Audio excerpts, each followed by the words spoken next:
শফিউল আলম চৌধুরী নাদেল, মানুষ যেটি জানতে চায় আপনারা যে নীরবতা অবলম্বন করছেন আওয়ামী লীগের সর্বোচ্চ পর্যায় থেকে একদম নিচে পর্যন্ত, কোন কমিটি, এত বড় দল, আপনারা এত নীরব কেন?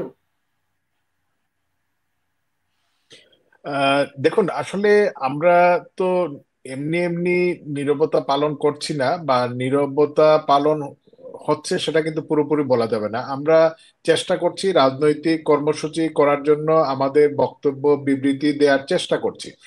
এই যে ইউনূস সরকার, অবৈধ সরকার, তারা বাংলাদেশের মিডিয়াকে এমন ভাবে তারা তাদের নিয়ন্ত্রণে রেখেছেন, তারা এই জায়গায় কোনোভাবেই আমাদের কোনো সংবাদ প্রচারের ব্যবস্থা করছেন না।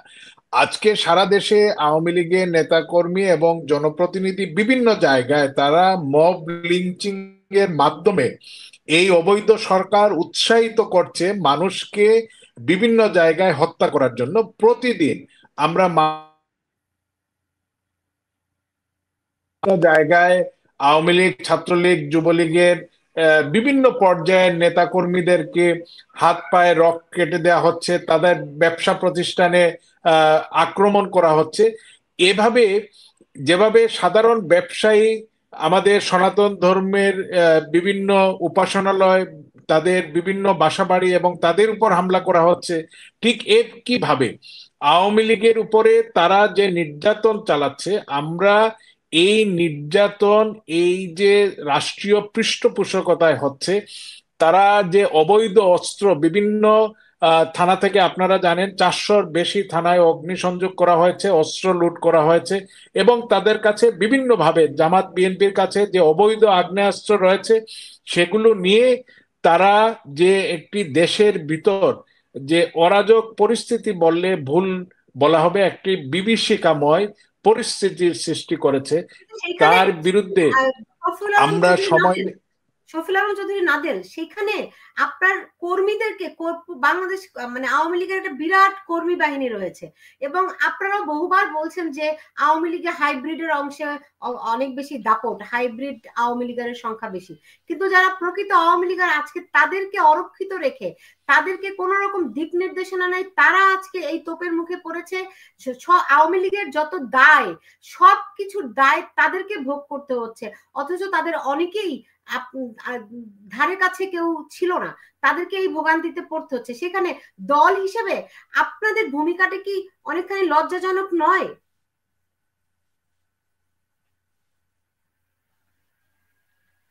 দেখুন, আওয়ামী লীগ 15 বছর ক্ষমতায় ছিল। আমাদের কেন্দ্র থেকে তৃণমূল পর্যায়ে যে লক্ষ লক্ষ নেতাকর্মী রয়েছে, বিভিন্ন অঙ্গ সহযোগী সংগঠন, ভাতৃপ্রতিম সংগঠন রয়েছে, দীর্ঘদিন ক্ষমতায় থাকায় কিছু কিছু সুবিধাবাদী মানুষ যে জায়গা করে নিতে পারেননি, বা তারা যে সরকারের বা আওয়ামী লীগের সুবিধা নেননি, সেটা কিন্তু অস্বীকার করার কোনো উপায় নেই। কিন্তু আজকে আমাদের বিভিন্ন পর্যায়ে নেতাকর্মীদেরকে যেভাবে হত্যা করা হচ্ছে, নির্যাতন করা হচ্ছে, তার সঙ্গে আমি মনে করি এই সমস্ত আলোচনাগুলোকে সামনে নিয়ে আসলে ইউনূস সাহেব যেভাবে, আমরা সেই কুমিল্লার আমাদের বীর মুক্তিযোদ্ধাকে যে অপমান করার পরে তিনি যে বিবৃতি দিয়েছেন, সেখানে লিখেছেন যে ওই বীর মুক্তিযোদ্ধা, মুক্তিযোদ্ধা ওনার আওয়ামী লীগের, বিরুদ্ধে, আব্দুল হাই বীর সাহেবের বিরুদ্ধে মুক্তিযোদ্ধা আব্দুল হাই কানু আপনার আওয়ামী লীগের আমলেও নির্যাতিত নিপীড়িত ছিলেন, তিনি তার ঘরে থাকতে পারেন নাই? না, আমি শেষ করতে দেই।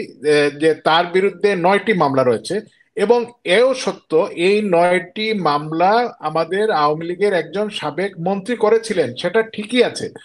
কিন্তু কোনোভাবেই তো আজকে প্রধান উপদেষ্টা যে এই মুক্তিযোদ্ধাকে অপমান করার সঙ্গে সঙ্গে ওই মামলার প্রসঙ্গটাও নিয়ে আসলেন, তার মানে কি তিনি জায়েজ করতে চাচ্ছেন যে এই বীর মুক্তিযোদ্ধার বিরুদ্ধে আগে থেকেই বিভিন্ন ধরনের অভিযোগ ছিল। তো এইভাবে সারা দেশে যে হত্যাযজ্ঞ হচ্ছে, যে নির্যাতন চালানো হচ্ছে, আজকে সরকারের সর্বোচ্চ পর্যায় থেকে তাদের পৃষ্ঠপোষকতা, নির্লিপ্ততা, আইনানুগ পদক্ষেপ না নেয়ার কারণে আমি মনে করি প্রত্যক্ষ এবং পরোক্ষভাবে প্রত্যেকটি হত্যাকাণ্ডের জন্য এই সরকার দায়ী, এবং তাদেরকে অবশ্যই আমরা ইনশাআল্লাহ এই বাংলাদেশে আইনের মাধ্যমে তাদের বিচার করা হবে।